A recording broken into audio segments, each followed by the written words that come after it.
पढ़ेंगे राजस्थान के संत एवं संप्रदाय। राजस्थान में संप्रदायों के मुख्यतः दो प्रकार होते हैं। एक तो सगुण संप्रदाय जो ईश्वर के साकार रूप को मानते हैं, मतलब कि ये मूर्ति पूजा करते हैं। इनमें प्रमुख आते हैं रामानुज संप्रदाय, निम्बार्क संप्रदाय, वल्लभ संप्रदाय, नाथ संप्रदाय और गौड़ीय संप्रदाय, मीरा संप्रदाय। यानी कि ये मूर्ति वगैरह की पूजा करते हैं, इसको याद रखना। और निर्गुण, इसके बाद में आता है निर्गुण संप्रदाय। ये ईश्वर के निराकार रूप, मतलब कि ये मूर्ति पूजा नहीं करते, ऐसे ही मानते हैं ईश्वर को। ये प्रमुख संप्रदाय आते हैं विष्णोई संप्रदाय, जसनाती संप्रदाय, राम स्नेही संप्रदाय, नवल संप्रदाय और लालदास जी, कबीर पंथी, संत रैदास, संत पीपा और संत दन्ना। ये सब क्या है, निर्गुण संप्रदाय से, मतलब कि ईश्वर के निराकार रूप की पूजा करते हैं। और जो सगुण और निर्गुण दोनों को मानते हैं वो है चरणदास जी और संत माओ जी। इन दोनों को याद रखना, चरणदास जी और संत माओ जी। तो इनमें अपने सबसे पहले आते हैं रामानुज संप्रदाय।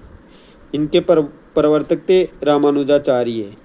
जन्म इनका श्री पेरमदापुर तमिलनाडु में होता है। इनकी रचना थी श्रीवास्य। इनकी रचना का क्या नाम था, श्रीवास्य। विशिष्टाद्वैतवाद सिद्धांत का प्रतिपादन किया था इन्होंने। भगवान राम के उपासक थे, इसलिए रामावत संप्रदाय भी कहते हैं। इनके बाद में आते हैं रामानंदी संप्रदाय। संत रामानुज के शिष्य रामानंद। ये जो रामानंदी संप्रदाय के ये थे ना, ये थे रामानंद जी। भक्ति आंदोलन को दक्षिण भारत से उत्तर भारत लेकर आए थे। इम्पोर्टेंट है ये, दक्षिण भारत से उत्तर भारत लेकर कौन आया था, रामानंद जी। इन्होंने कहा था ईश्वर केवल मनुष्य के सगुण पहचानता है, वह उसकी जाति व दुर्गुण नहीं पूछता। ये लाइन कई बार एग्जाम में ऐसे कैसे पूछी जाती है कि कौन से संत है जिन्होंने ये बोला था कि ईश्वर केवल मनुष्य के सद्गुण पहचानता है, उसकी जाति व दुर्गुण नहीं पूछता। तो ये आएंगे रामानंदी संप्रदाय के प्रवर्तक श्री रामानंद जी। हिंदी माध्यम से उपदेश देने वाले प्रथम संत रामानंद जी थे, और हिंदी माध्यम से जो उपदेश दिए थे वो भी संत रामानंद जी थे।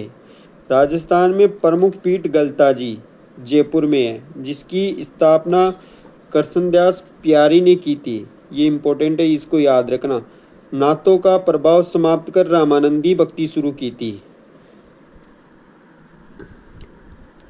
गलताजी गालव ऋषि की तपोभूमि है। यह प्राचीन सूर्य मंदिर भी बना हुआ है, इसको भी इम्पोर्टेंट है।